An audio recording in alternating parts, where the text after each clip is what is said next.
सुप्रभात। हिंदी कक्षा में आपका हार्दिक स्वागत और अभिनंदन।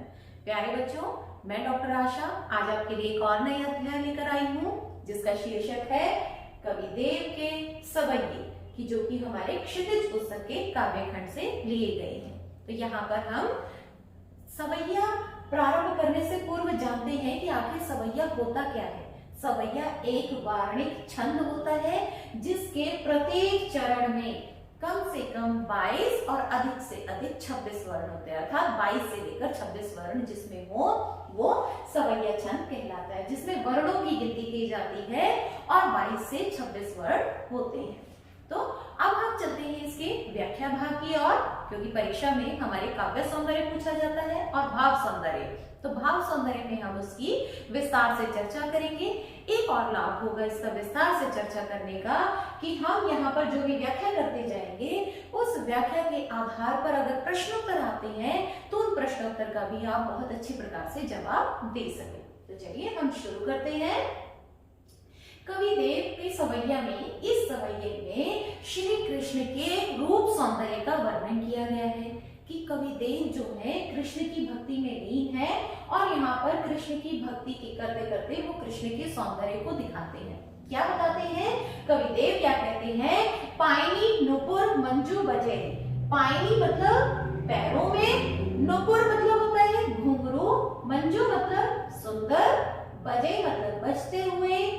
कि क्या कहते हैं कवि कि श्री कृष्ण के पैरों में बंधे हुए जो घुंघरू हैं और जब वो घुंघरू बजते हैं तो उनकी जो धुन है वो बहुत सुंदर प्रतीत होती है।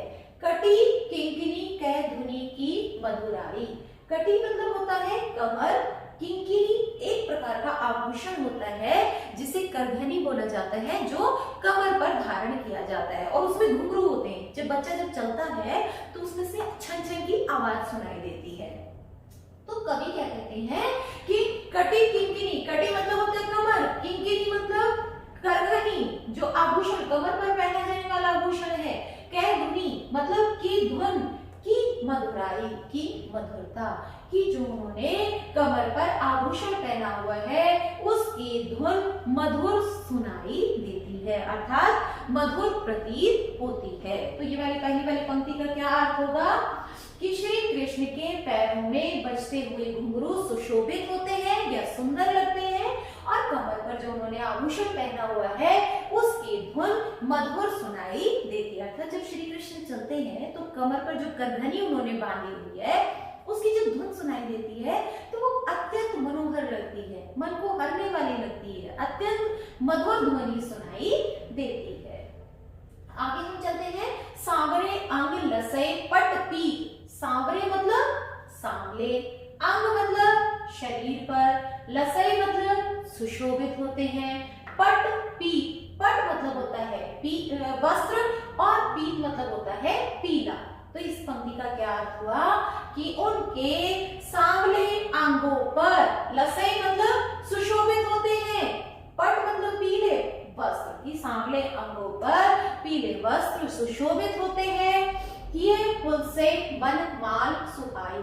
ये मतलब हृदय पर, पुलसे मतलब प्रसन्न होती है, वन माल मतलब होती है कि वन के फूलों की माला, की जिसमें बहुत सारे फूल होते हैं और वो जिसे वैजंती माला के नाम से भी जाना जाता है और जो घुटनों तक लंबी होती है, कि ऐसी माला सुशोभित होती है। क्या है कि उन्होंने सांवले अंगों पर तो पीले वस्त्र सुशोभित होते हैं और उनके हृदय पर वन के फूलों की माला सुशोभित होती है। अब आगे श्री कृष्ण के रूप सौंदर्य का वर्णन करते हुए कवि क्या कहते हैं?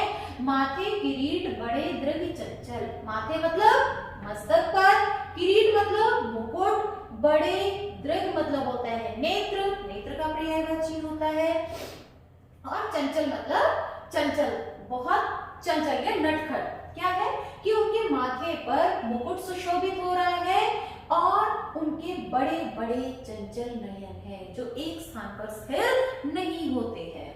मंद हंसी मुख चंद्र जुनहाई।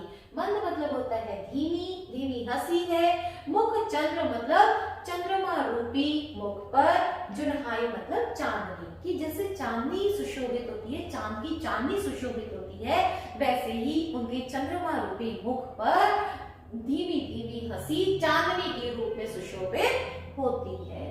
आगे कवि क्या कहते हैं कि यहाँ पर इनका रूप सौंदर्य दिखाने के बाद कवि को ये लगता है, कैसा प्रतीत होता है, जय जग मंदिर दीपक सुंदर श्री ब्रज दुल्हे देव सहाय, कि कृष्ण कैसे लग रहे हैं, जग मंदिर संसार रूपी मंदिर के दीपक के रूप में सुंदर प्रतीत हो रहे हैं, सुंदर लग रहे हैं, श्री ब्रज दुल्हे देव सहाय। और कवि कहते हैं कि श्री कृष्ण ब्रज के दूल्हे के रूप में सुशोभित हो रही है। जब मंदिर दीपक सुंदर श्री ब्रज दूल्हे देव सहाय, कि वो क्या लगते हैं कि संसार रूपी मंदिर के दीपक के रूप में सुशोभित है। कौन सुशोभित है?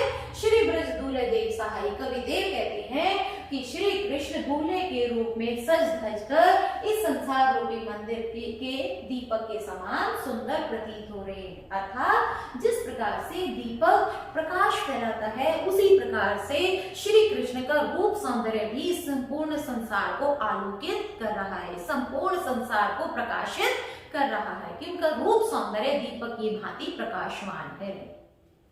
तो यहाँ पर हमने इसकी व्याख्या देखी बच्चों। अब हम आते हैं हमारे काव्य सौंदर्य पर। और परीक्षा में क्या आता है हमारा? भाव सौंदर्य और काव्य सौंदर्य।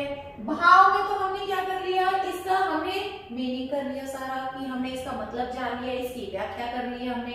अब आते हैं हम काव्य सौंदर्य पे। काव्य सौंदर्य में हम क्या क्या चीजें करेंगे? भाषा, छंद, अलंकार, रस, गुण। कि भाषा कौन सी हुई? शुद्ध ब्रज भाषा का प्रयोग किया गया है, जिसमें तत्सम तद्भव प्रधान शब्दावली का प्रयोग किया गया है। शुद्ध परिनिष्ठित ब्रज भाषा का प्रयोग किया गया है। छंद कौन सा है ये? जैसा कि हमारा शीर्षक है, शीर्षक से आप ध्यान रख लोगे कौन सा है?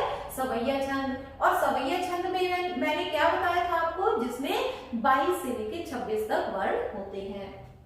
आगे आता है हमारा अलंकार। कौन से हैं जिसमें? अनुप्रास अलंकार। अब अनुप्रास अलंकार की पहचान करना तो बहुत सरल है। क्या है कि जहां पर एक ही वर्ण की आवृत्ति हो, अर्थात एक ही वर्ण बार बार प्रयोग किया जाता है, वहां पर अनुप्रास अलंकार होता है। तो कटी किंकिनी में क्या है? क वर्ण प्रतीत हो रहा है, क वर्ण की आवृत्ति है, तो कौन सा अलंकार हुआ? अनुप्रास अलंकार।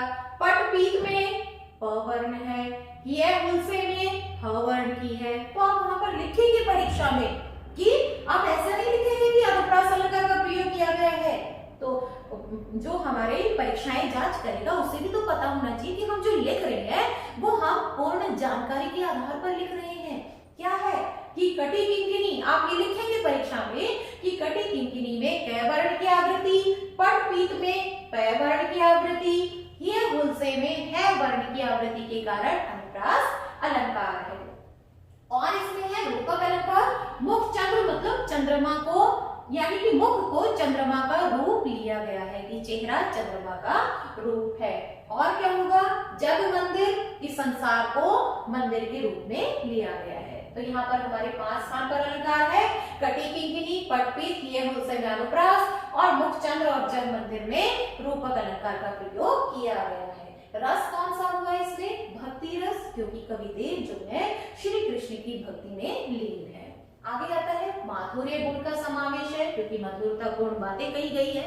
इस काव्यांश से संबंधित हम प्रश्नोत्तर चर्चा भी कर लेते हैं, ताकि आपको ये प्रश्नोत्तर अच्छे प्रकार से याद हो जाए। तो सबसे पहले हम प्रश्न की ओर आते हैं कि कविदेव कौन से काल के कवि हैं? कविदेव रीति काल के कवि हैं। अगला प्रश्न है कि कविदेव ने सवैये में कौन सी भाषा का प्रयोग किया है? तो यहाँ पर भाषा कौन सी लिखी हुई है? ब्रज भाषा का प्रयोग किया गया है। श्री कृष्ण ने नोपुर कहाँ पहने हैं? श्री कृष्ण ने, नोपुर क्या होता है? घुंघरू, पाजे, पायल कहाँ पहनी हुई है? पायनी मतलब पैरों में, कि श्री कृष्ण ने घुंघरू पैरों में पहने हुए हैं। और श्री कृष्ण ने कटी पर क्या पहना हुआ है? किंकिनी। किंकिनी क्या बताया था मैंने? करधनी एक प्रकार का आभूषण होता है जो कि कमर पर पहना जाता है। कटी का मतलब होता है कमर और किंकिनी का मतलब होता है आभूषण।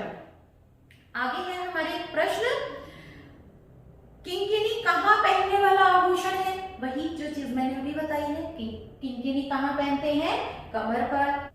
जुनहाई शब्द का क्या अर्थ है? जुनहाई यहाँ पर जो शब्द प्रयोग किया गया है इसका क्या अर्थ है? इसका अर्थ है चांदनी, कि जिस प्रकार से आसमान में चांदनी सुशोभित होती है उसी प्रकार से श्री कृष्ण के मुख पर धीमी धीमी हंसी सुशोभित हो रही है। अगला प्रश्न है, श्री ब्रज दूल्हे देव सहाय में देव शब्द का क्या अर्थ है? यहाँ पर प्रयोग किया है, मैंने आपको शब्दार्थ बताया तो देव का क्या बताया था कि कवि देव कहते हैं, कि श्री ब्रज दूल्हे देव सहाय की कवि देव का नाम है। यहाँ पर पाइनी नुपुर मंजू बजई सवैये में किसके सौंदर्य का वर्णन किया गया है? ये तो आप बहुत अच्छे तरीके से बता दोगे। किसके सौंदर्य का वर्णन है? श्री कृष्ण के रूप सौंदर्य का वर्णन किया जा रहा है। श्री कृष्ण के सांवले शरीर पर क्या सुशोभित हो रहा है? सांवरे यहाँ के लसई पट पीत, पट मतलब वस्त्र, पीत मतलब पीले, की पीले रंग के वस्त्र सुशोभित हो रहे हैं। और श्री कृष्ण के माथे पर क्या सुशोभित हो रहा है? किरीट। किरीट का अर्थ होता है मुकुट। ये वाला प्रश्न बच्चों ध्यानपूर्वक याद करना कि ये वाला प्रश्न बहुत बार परीक्षा में आया है कि किरीट का मतलब क्या होता है। किरीट का मतलब होता है मुकुट, और मुकुट कहाँ पहनते हैं हम? सिर पर, माथे पर, कि माथे पर मुकुट है। कवि ने जग मंदिर सुंदर किसे कहा है? यहाँ पर जग मंदिर सुंदर कौन है? श्री कृष्ण है। मंद हंसी मुख चंद्र जुनहाई, जुनहाई का क्या अर्थ होता है? ये वाला प्रश्न हम कर चुके हैं, दोबारा से आ गया है कि जुनहाई का अर्थ होता है चांदनी। श्री कवि ने श्री ब्रज दूल्हे किसे कहा है? यहाँ पर श्री कृष्ण को श्री ब्रज दूल्हे कहा गया है। तो यहीं पर हमारी इससे व्याख्या, काव्य सौंदर्य और इससे संबंधित प्रश्नोत्तर चर्चा समाप्त होती है। एक और नए अध्याय के साथ मिलते हैं अगली वीडियो में। तब तक के लिए धन्यवाद। अगर आप इस चैनल पर नए हैं तो Hindi classes by doctor Asha channel को सब्सक्राइब कीजिए, शेयर कीजिए, और अगर आपको ये वीडियो अच्छी लगी हो तो लाइक करना मत भूलिए।